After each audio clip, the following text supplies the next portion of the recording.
How do you feel when your own startup, that's your baby, is taken over by a big company in the domain? One side, you'll be happy because now your own baby, that's your startup, is a part of growth trajectory. Other side, you may start losing the emotional bondage what you have built over a period of time because you may not be permitted to enter the office premises, or you may not be able to meet the employees and talk to them, and whatever the emotional relationship what you have built over a period of time, you may start losing it.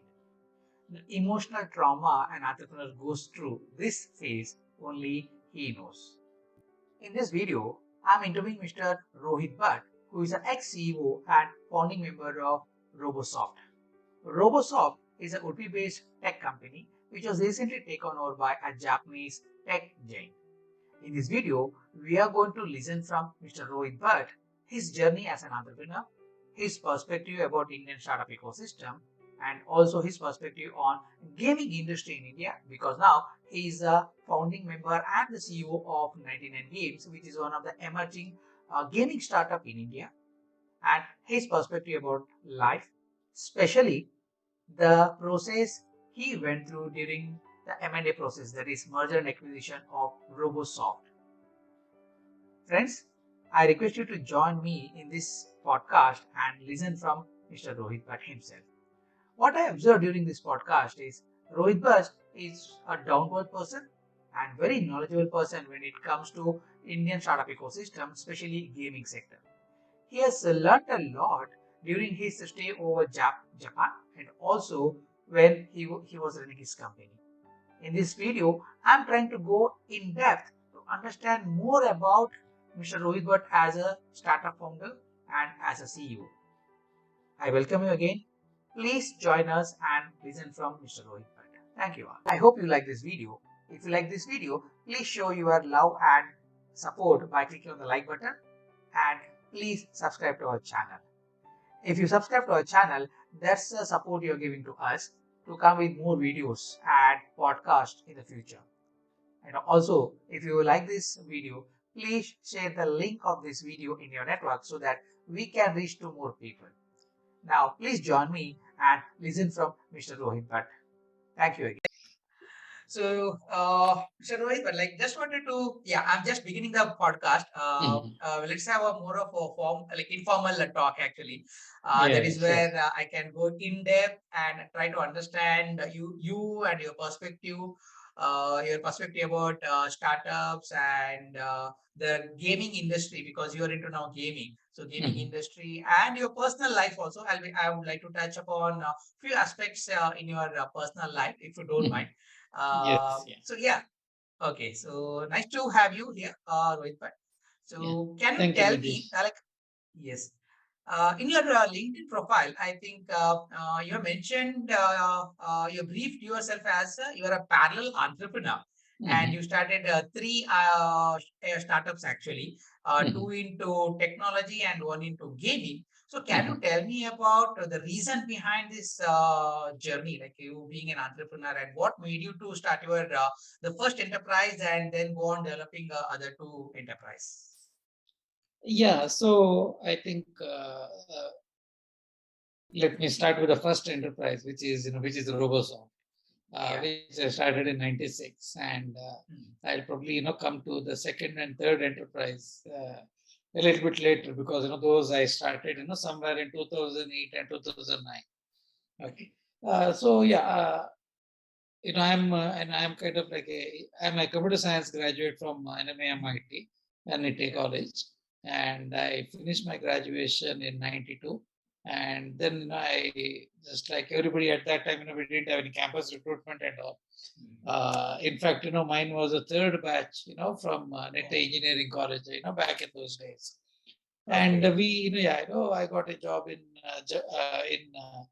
Bombay initially, and from there, I got a chance to go to Japan, uh, and I was in Japan, and I was with working for this company, for the next 3 years.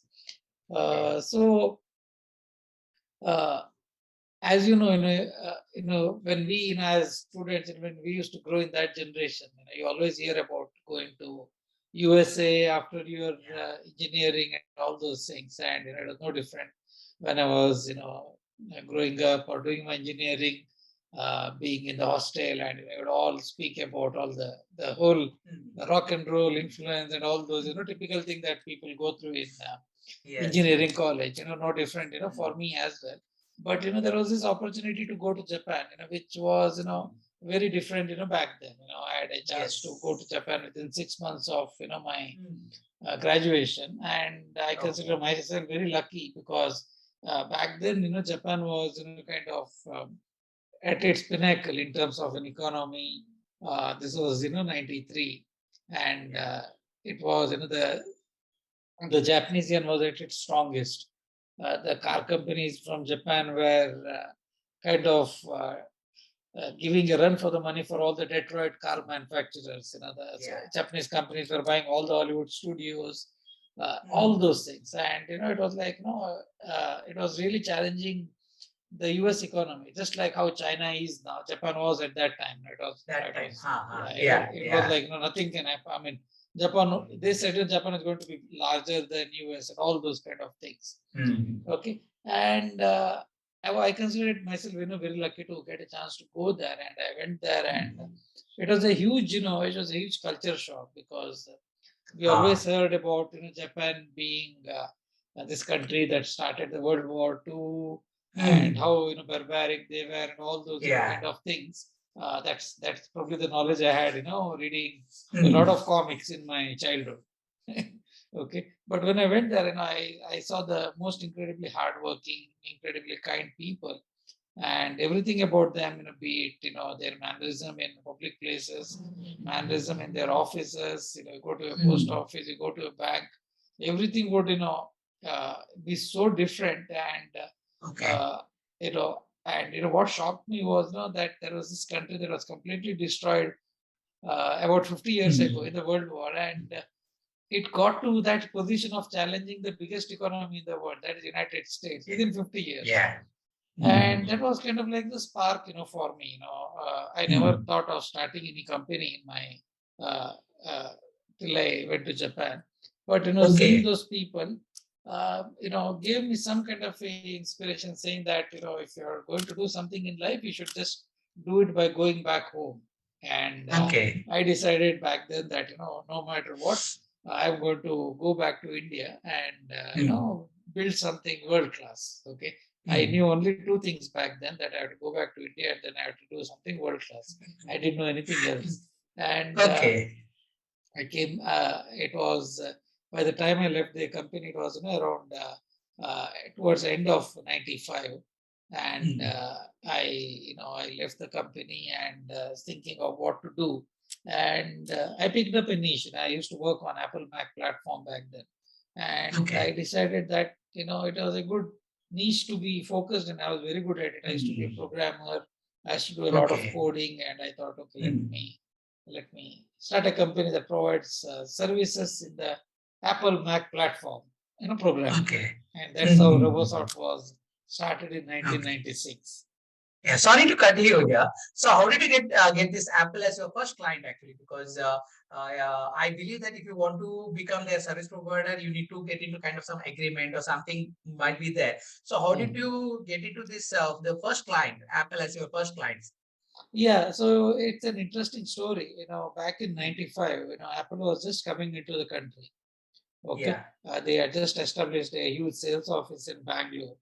They had some 18 salespeople, and they didn't have anyone, or technical guy on their team. So this is a newly formed team, and none of them knew how the platform works. None of them knew what the technology is there, and they've just been given the task of selling computers, by Apple. And because I was starting at around the same time, I went up to them and said, "Look, I can be your technical guy. Please take me to whichever place you are going to sell your hardware. Because when people buy hardware, they want to have some software. And Apple would take me to different places when they were selling computers. And what was happening was they were finding it very difficult to sell their computers because the Apple systems did not support the Indian languages. Yes. Okay, there was no Indian language support. and a lot of government customers back then were asking for Indian language support. And they said, look, can we do something about it? And I said, look, I had got some background because even in Japan I was building a word processor for Japanese language. So I thought, Okay. okay, you can use the same knowledge to build something for the Indian languages. And that's when we Yeah. got the first project, from Apple to Wow. build the word processors for Indian languages. And that was our first Oh. contract. Yeah. Mhm. So I think you got the opportunity at the right time actually when you came back and you started networking. So I think that's a Yes, really a good start for anyone to start their own like who wanted to start something of their own. So yeah, so correct. the next story, if you can Mhm. share. Yes, so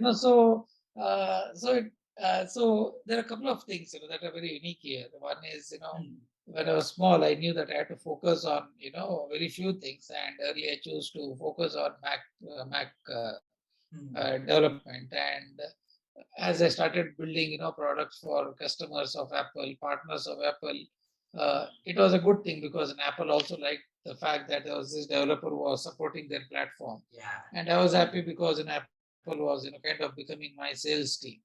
Okay, they would Mm. recommend me to their customers, their partners around the world, and I was Mm. happy about it. And that pretty much happened for the first 10 years, and I was just focused on Apple Mac platform. Then initially it was the software. Then we started building device drivers. Then I started building games on the platform. But Mm. around 2007, 2008, there was something unique that was happening. Okay, and Apple Mm. released the iPhone, I think in 2007, Yeah. and smartphones, as we know, changed forever from there. Okay, till Mm. then, we did not, we were never into mobile Yeah. software development. But when Apple released the mobile, we knew something huge was happening because when Steve Jobs announced the Apple Store in Mm. Yeah. 2008, out of the 200 apps, five of them were built by Robosoft. Wow. Okay. Superb. Yeah. Okay. Yes. And the early days, we saw the traction that the platform was getting, and we knew something massive was going to happen. And because Robosoft had a track record of building world-class product for its Yeah. customer. We were B2B business. Mm. We thought Mm. maybe it's a good time for us to start building products, and sell them directly to the end consumer.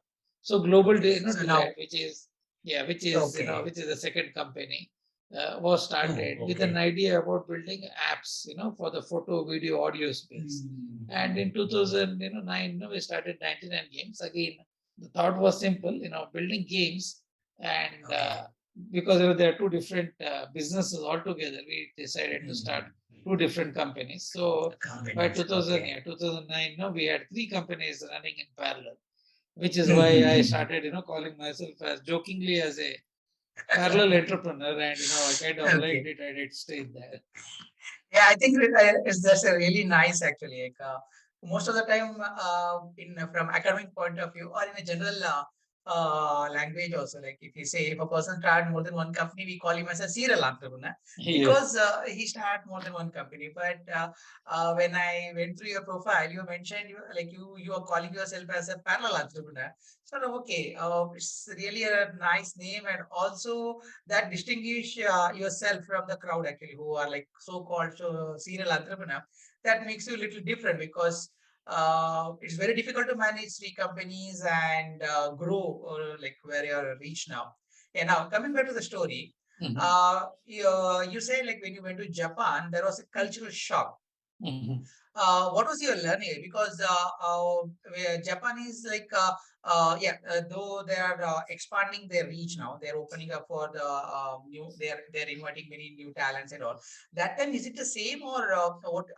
How these people in Japan used to treat you, and how the companies they used to treat their employees who are coming from outside Japan? Yeah. So Japan is a very close society. I think there's no doubt about it. And back when I went there, there was nothing was written in English. Okay, every signboard at a railway station, everything was completely only in Japan. In Yeah. their Japanese language. But in the offices and all, people were very open. There was nothing like they would mistreat you or look at you differently. They would be surprised that somebody from India is there working, with them and Okay. things like that. But other than that, Okay. we never felt anything different about, Okay. working, in a foreign land.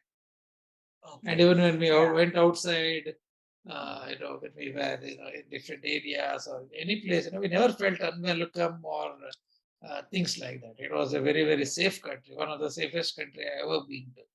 Wow. Okay. Yes. Okay. Yeah. One more observation. What I had for Japan, they give more importance to like in depth. Like if they study something, they go in depth and they study on a subject. Is it true? It's not like very kind of very general. Their approach is not very general, but very in depth. Is it Mhm. true? Yes, I think in a way it is, really true, because that's how they were able to create, stuff that were, kind of really, really good. I think, they had that a little bit in their culture itself about, Mm. being very detail oriented. And then, back then they had another management style called as Kaizen. We used to call that Kaizen. as Ah. Kaizen, and it's meant continuous improvement. So Yes. they always had this concept that if you are if you have built a product, don't be happy with it, and always figure out two new things that you can do to improve it. So, and that Oh. philosophy they were kind of carrying it to everything. So if it is about an office worker, he would think of two things to improve in his office. If he's probably a janitor, he's always, kind of thinking about how do I make things, better. So, that kind of philosophy was, pretty interesting. Their whole philosophy about Kaizen, and probably that allowed them to not rest on their laurels, but, try to improve even when they were, near perfect in what the rest of the world thought, their products were. Yeah, okay. Mhm. That's wonderful. Yeah, now coming back to the second, the story, where you stopped actually, building global delight company, Mhm. and you mentioned that when Apple launched in the Apple Store, there are 200 apps, and out of that, you built 5 apps. Whether these are the in-house apps of Apple or it was third-party apps actually, and Yeah, how did these you were get it third-party actually? apps. Yeah, these were third-party apps. So basically, Mhm. Apple was always a very important partner for us, and or rather, we were an important partner for Apple, and they used to showcase Robosoft on their website as one of the top 8 companies to build software for the Apple platform. Okay. And when the Apple iPhone was launched, it was a new product from Apple, and nobody expected it to become such a huge hit. Probably apart from a few people at Apple, I don't think anybody gave them a chance when they announced the iPhone.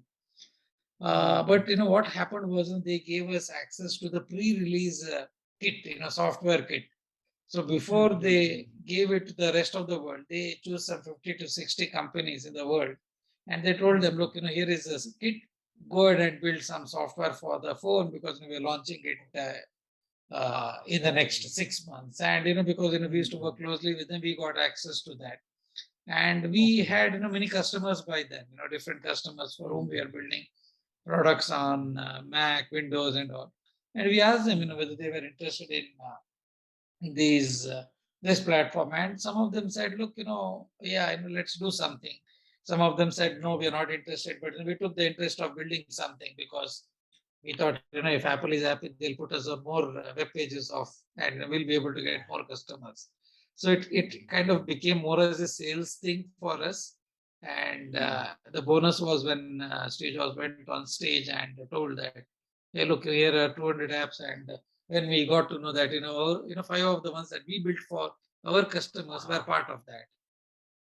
Wow, that's really wonderful. I think you had a kind of a moment when he announced that, and I think.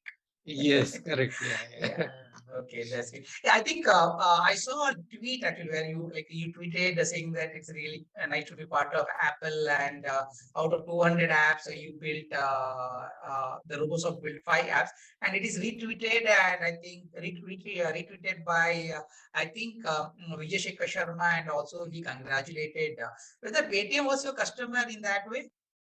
Yes, we started working with the Paytm right from very early days. I think 2009, 2010 we started working with Vijay.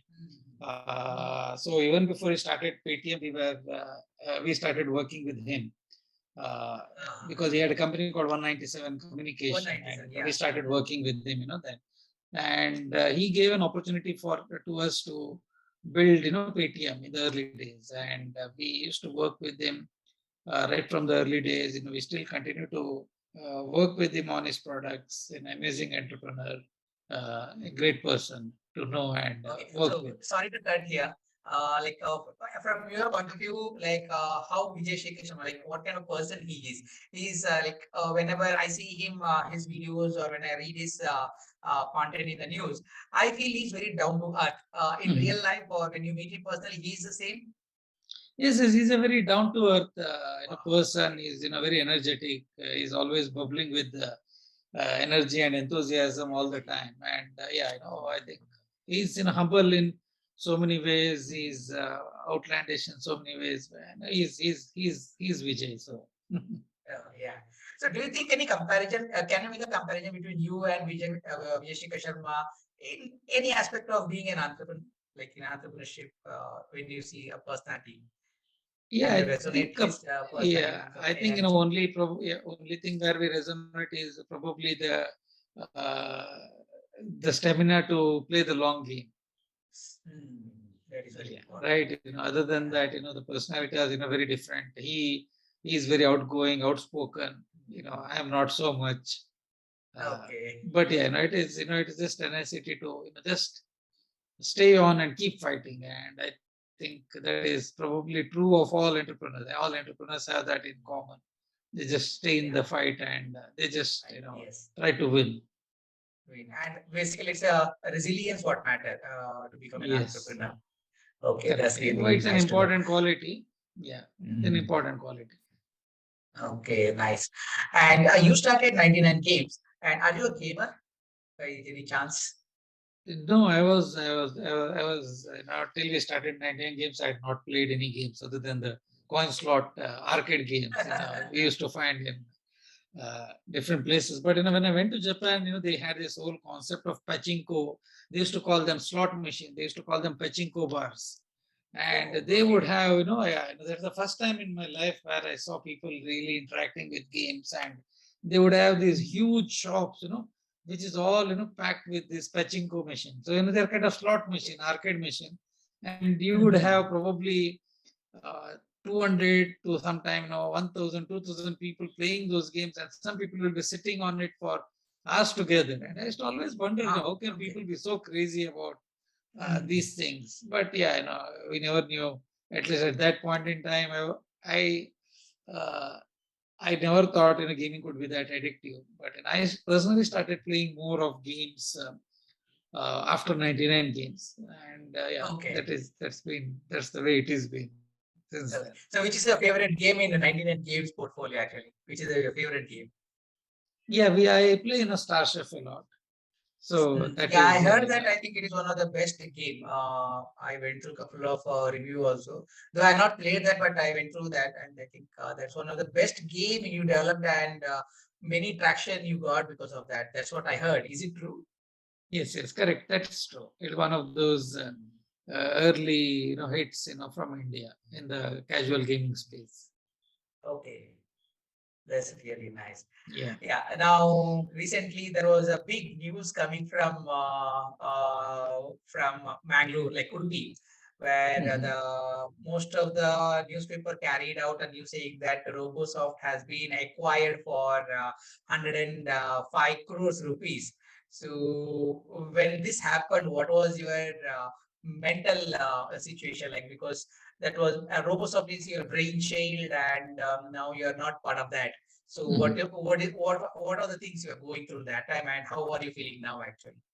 Yeah, so just small correction there. It is actually it was a 100 plus million Million. exit. Yes. So it was around 800 and some Five 800 odd crores. Yeah, odd crores. Yes, yeah, yes, yeah. yes, yes. So yeah, I think it's a very nice way of signing off after a long journey. That's the way I would put it. Any organization that somebody builds and stays for so long, when you sell it and try to move on, it's always a difficult experience. So yeah, it's been nothing different for me. So uh, there are certain things that you feel proud about, and every time I pass that highway and look at the building, I keep marveling at the building, the beautiful structure that we have put together Yeah, there. So yeah, that makes me yeah. all the proud. So whether I'm associated with Yes. it or not, there's something that everybody out here should be very happy and proud about. And more so, what makes me happy is the fact that we built something like that in Udupi. So that makes me the Yes. happiest, because right from my early days, that's a common refrain that I used to always hear from people, that you can't start something in Udupi, you can't start product companies in Udupi, you can't get funding in Udupi, then you can't get engineers in Udupi, you can't get marketers in Udupi, you can't get seniors hires in Udupi, you can't exit a company in Udupi. And yeah, it's a special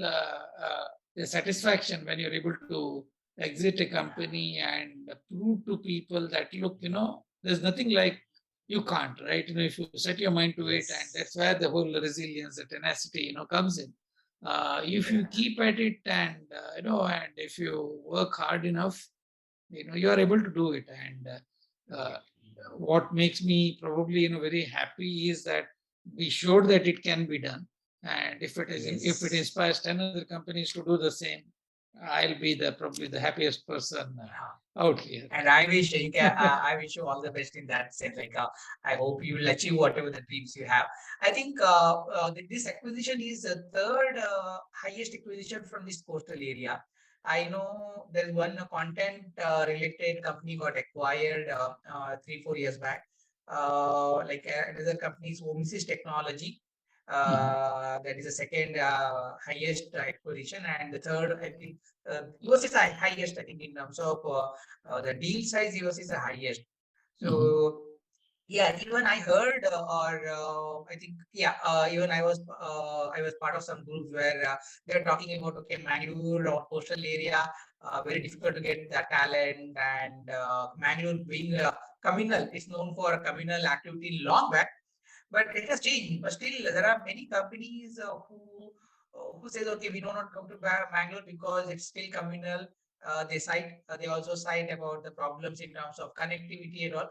But still, like, we have improved a lot, and yeah, we should get a lot of case studies like yours, like Robosoft or Robosoft Technology, to show the world what is coastal Karnataka and what kind of talents we have. Yeah. So coming Correct. back to this gaming sector, uh, according to you, where do you see this gaming sector going actually? Like, if you compare when you started, is there any, what is the growth you have seen? And where do you see this gaming sector maybe in another 1 decade? Yeah, I think gaming is, like a huge, extremely large industry, right? It's a, globally it's a $200 billion industry. Okay. Now, if you compare it with the movie industry, it is three times larger than the movie industry, the Hollywood industry. Yes, Okay. If you yes. compare it with music, it is probably 25 times larger than that. Larger than Okay. that. So if you compare it with any other entertainment industry, which is where the comparison generally happen, it is the largest and the fastest growing. Growing. Okay.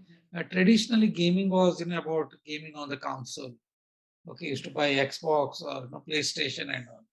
But in the last 10 years, the whole concept of mobile gaming has become so popular that mobile gaming is now two times larger than the console gaming. Console Okay, games, so yes. if console gaming is a $45 billion industry, mobile gaming is $110 billion industry. Yeah. Okay, and growing. It is growing 8 to 10% every year now, even at that size.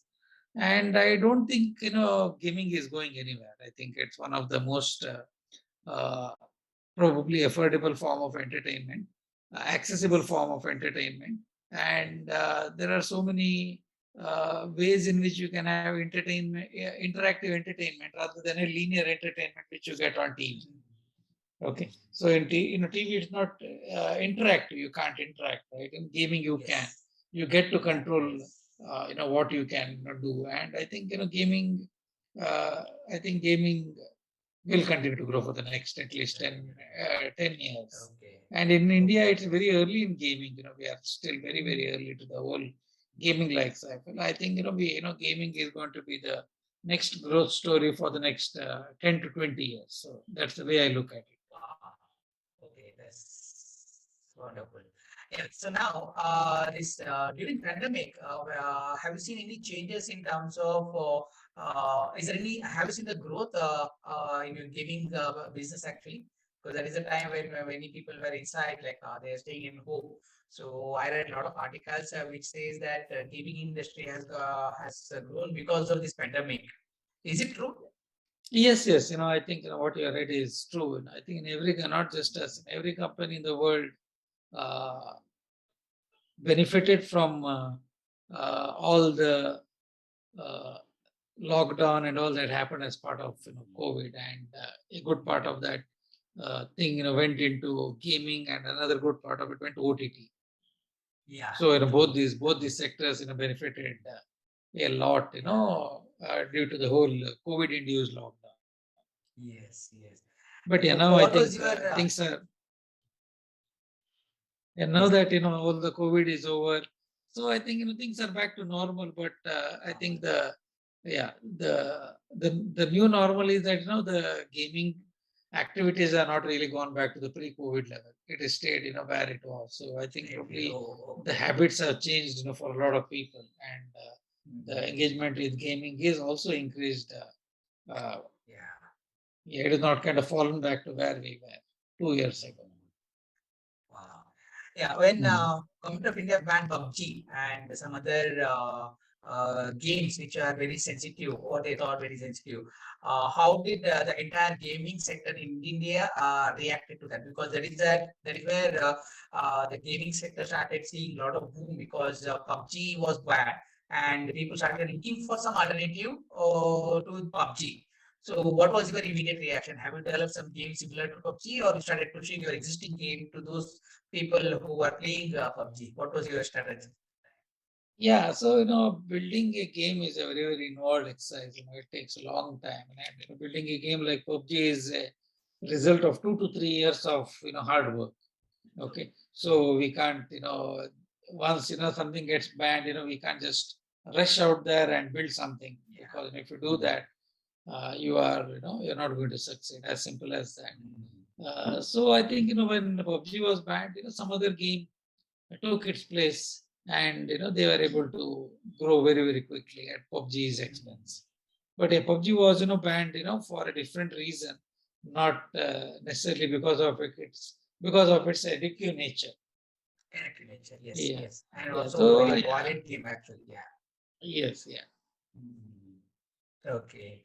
So, in 99 games, generally, what kind of games you are developing? Is it informative games or is it games just for the entertainment purpose? Yeah, we build only entertainment games. We don't do any educational games. That's not our focus.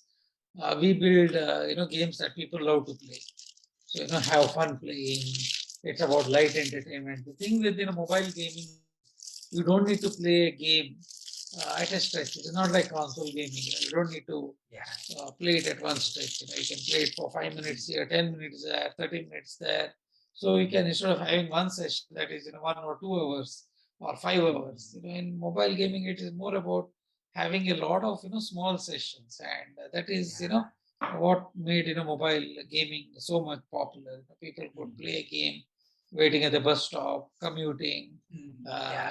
sometimes in between the middle of boring meetings, everything. We could do all these things. Okay. And yeah, I think that is where gaming got really popular.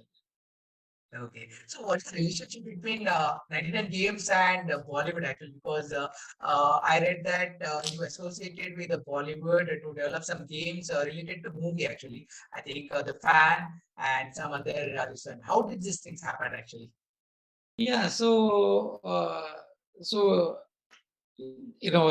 Virus Studios, Yashraj Films, they were on a lookout for a partner to build a game, for their movie, which was coming out, in 2013 called Doom. You might have heard of Doom Yes, franchise. yes. Yeah. And they were looking for a gaming company to partner with that. They had reached out to us in that regard, saying that whether we can build that game for them. And we were pretty excited because Doom was one of the most uh, Watch movie. Yeah. popular action franchise in India. It's a bike racing, about bikes and fast bikes and all. And we knew that we can create a really good game around that particular concept. And that's when we thought we'll collaborate with them. And I think we had around 6 months to build that game and launch it and all those things.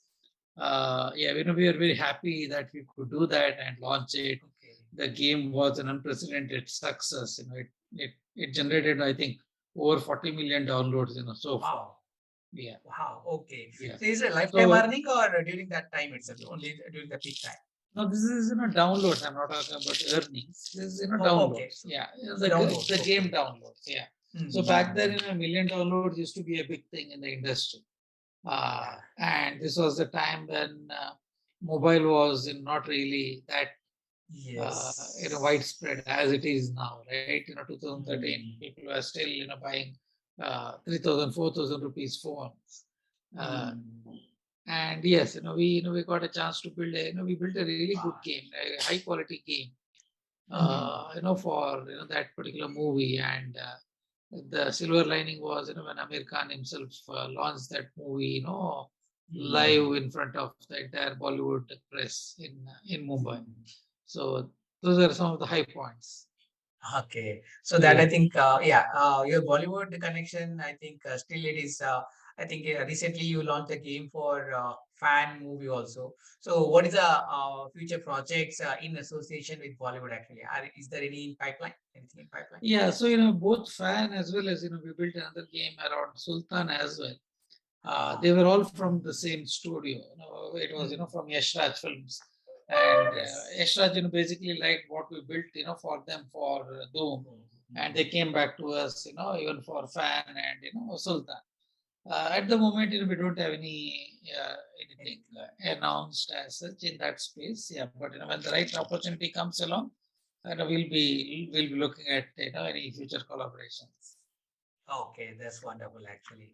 See, Yeah. now coming back to the discussion of your personal life, Mhm. can you share, like, I think you have one a beautiful daughter actually, and Mhm. I think very cute family. So can Mhm. you tell me about like your family life and how do you spend your time with the family and all this? Because being an entrepreneur, most of the Mhm. time we hear is entrepreneurship is a lonely journey.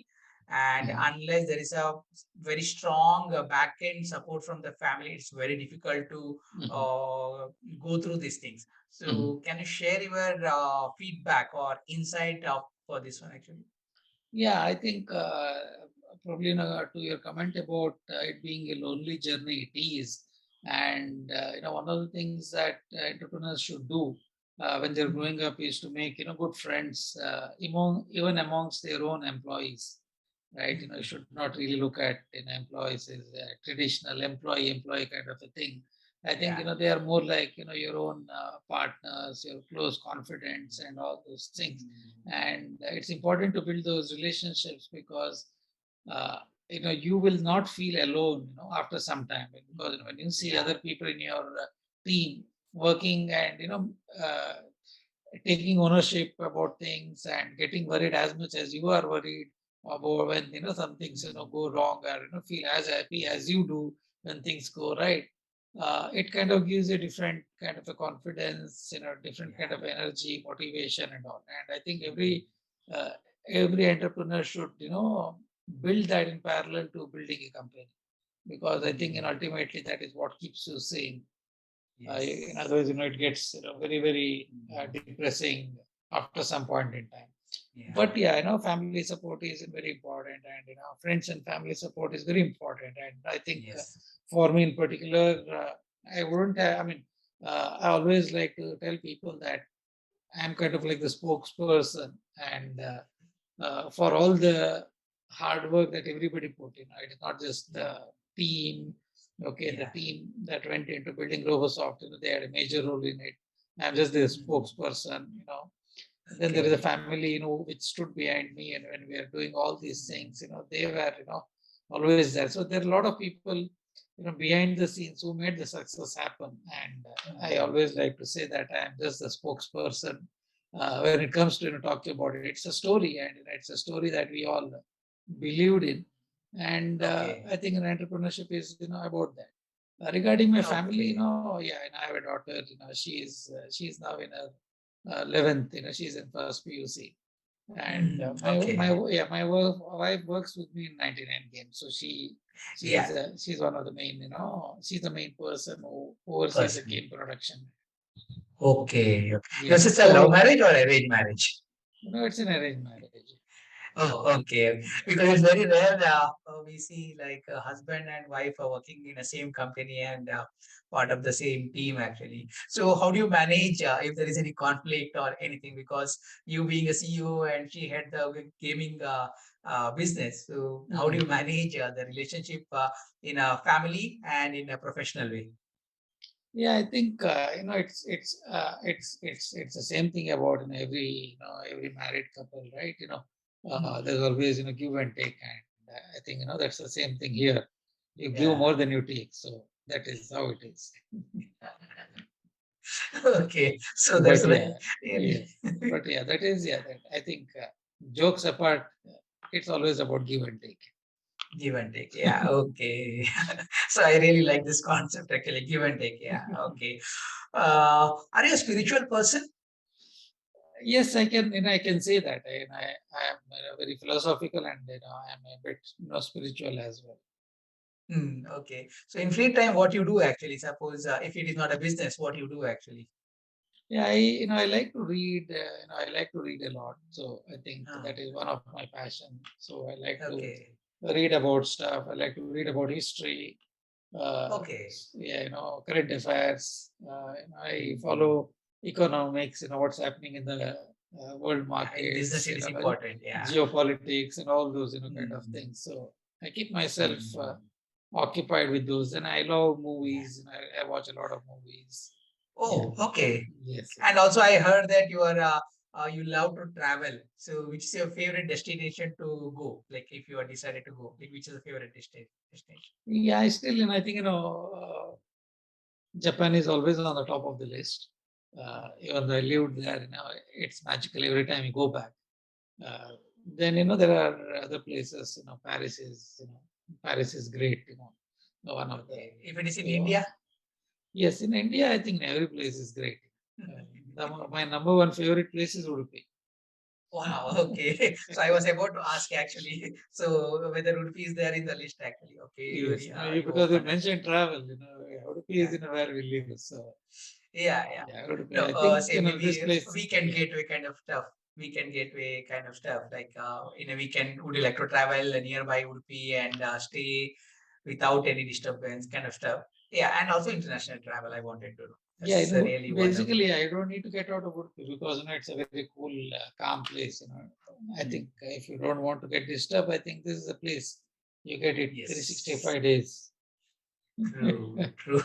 Yeah, but And also temple generally, town. yeah, if there is anything that we like, sometimes we like to get the hustle and bustle of city. So, Hmm. uh, you know, if you like getting a change, we go to Bangalore or you go to Bombay or go to one of the larger city, because when you go there, you feel okay, there is some things different from what it is here. So. Udupi people like to go to cities for their quick breaks. Breaks, yes, yes, yes, that is true. Yeah, yeah, I'm from Bangalore, right? So I've seen people like I have seen my relatives also. Sometimes they come here, come to Bangalore. When I Uh, ask them why is a weekend, right? So just wanted to travel and see what is happening in Bangalore, in uh, locally. But yeah, they uh, used to travel Bangalore and Bombay and all whenever they get a mm, free time. So that mm, is a kind of feeling relaxed. So that's a maybe therapy for them actually. mhm, mhm. Yeah. So you said you love to read, and apart from say business, do you read say kind of fictions or spiritual books? I don't read any spiritual books, or I mean, I read about business. There are a lot of books written by other entrepreneurs. I read those books. I read a lot Okay. about history as well. The amount of things that Wow. we did not know is, sometimes Yes. fascinating. So, True. for me, that's one of my current passion. Read more and more about history, History. not Okay. just Indian history, history, throughout the world. There is so little Throughout the that world. we all Yeah. know about history. Mm. So, I think it is very important to understand the history because more unless we know what happened or our ancestors' journey, right? mm, So it's very difficult to. It's going to be very difficult in the coming days actually. So that's the reason we see a lot of things are going on in terms of yeah. Not to name any context specific, but there are many things are going on because we are not aware of what happened in the history. That's really correct. wonderful. Yeah. Yes. So now, coming back to the questions, Hmm. what do you think about the present generation? When I say present generation, the kids who are going to schools and colleges, who Hmm. are about to finish their college, and Hmm. the way they are taking their career. So, Hmm. do you see any difference, or is there any input you wanted to share with it? No, I think it's a very brave generation, Mm. because our generation, always had fear in it, right? We were always we used to always fearful about trying stuff, because the cost of failure is something difficult. We grew up in a difficult way. Uh, but the current generation generally, if you look at it, or at least the current generation of middle class people, Mm. they the children of their children, they are not really seeing all the hardships and all. That's Mm. both a good thing as a bad thing, because the good thing is that they're more fearless. Okay, and Yes. being fearless makes them sometimes try out things that we wouldn't even dare to do that. Mm. And I think it's interesting, and it comes with its own plus points and minus points, just like any generation. I don't think there's anything inherently bad about it. We should not measure them in the same uh, way that we used to measure ourselves, because then you'll be disappointed.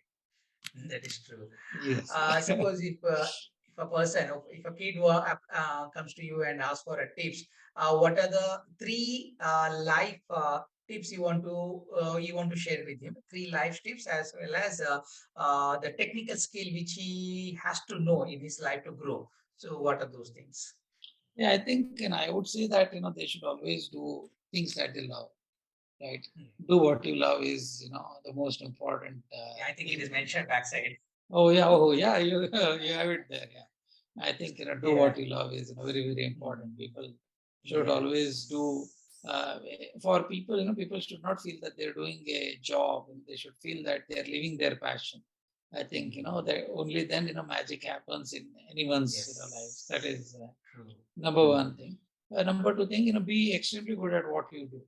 Okay, Yes. otherwise it is not really worth doing that. Don't try to do half measures. Third thing is have plenty of fun while doing it. So I think that Okay. is the third most important thing. You should keep, Important. if you are Okay. not having fun doing it, do something that gives you happiness. Okay, okay. But in general context, when I see people, or when the coming like the academic people also may agree with this one. Many students they are undergoing a lot of mental related issues. Actually, I'm not saying like Mhm. from the complete negative point of view. Mhm. They are taking a lot of stress and anxiety, and many people are undergoing depression and all those things. Mhm. As an entrepreneur, maybe in your life you might have gone through this situation. So, Mhm. what is the coping mechanism you have adopted?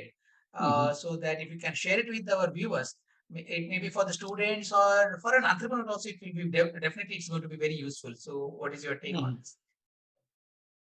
Yes, I think there are a couple of things that at least I used to do Mm, when you feel like this. I used to go and watch a movie that would inspire me. mm, That is one mm, of the things that I used to do often. Uh, I used to do that a lot. Okay. Second thing is probably look at the even worse side of it. I always look at things and think, oh, okay, it's only this mm. much. It could have been worse. Yeah, worst. Is Yes, another yes, way of looking at things and being thankful for you know where you are, because probably things are still yes. in under your control and you can still salvage Mm, things. And look at read about other people, what they have been through. uh, mm. and when you look at other people, yeah, it probably gives you some kind of Okay. a perspective. So there is Perspective. this famous Russian saying that I cried because I didn't have a shoe. Then I saw a man without a leg. Yes, yes, yes, So, yes. Okay. so that is one thing that always stays in my mind. Whenever something happens, I always look at that. Mm. Always think of that and think, oh, okay, I still have my leg. Mm, that's wonderful, actually. Yes. Yeah. So, yeah. Now coming to the last part of this podcast, would you Mhm. like to share any tips with our viewers? It could be for an entrepreneur or any general public Mhm. on anything from your perspective. Uh, no, generally, I think where we are in this point in time in India is, I think probably one of the most exciting periods. Mm. I think as a country, we are becoming a large market. So there's a lot of Yes. scope for everyone to do something unique and different, right? Mm. I think they should they should always try to strive to do build something great. Ah. Okay, Mm. so I like to think of myself as a creator. So that's what I tell Mm. people. Look, you should always create something. It can be in digital realm, it can be in physical realm, but you should always Mm. create something and leave your mark, Mm. for the other people too. So I think India is living in interesting times, and they should think of doing something. Second thing is geographies are irrelevant. Yes. I True. think everything is always up to a person. I always Mm. believe that you should not, try to blame your problems on something else or some other situation. Don't blame something on somebody else or Yeah. some location or some situation. Everybody goes through, uh, bad things, and Mm. you have to make the best of what you have. I think, What do we have? yeah, Yeah. I think that is a core to happiness. Okay. Okay. So it's really wonderful to have you here in the podcast, Mr. Rohit. But thank you. Thank you Yeah. for sharing your perspective and your life journey and the story behind the parallel entrepreneur. Okay. Thank you, and I wish you all the very best for your the new beginning. I can say it as a new beginning in 99 games because you're going to come up with the new games and some more entities. Because I see that you are not going to stop it yourself because you sold one company. You're going to start new companies, and I wish you very all the best for your future endeavors. Thank you. Thank you so much. Thank you for having me on the show. Yeah. Yeah. Thank you. Take care. Yes.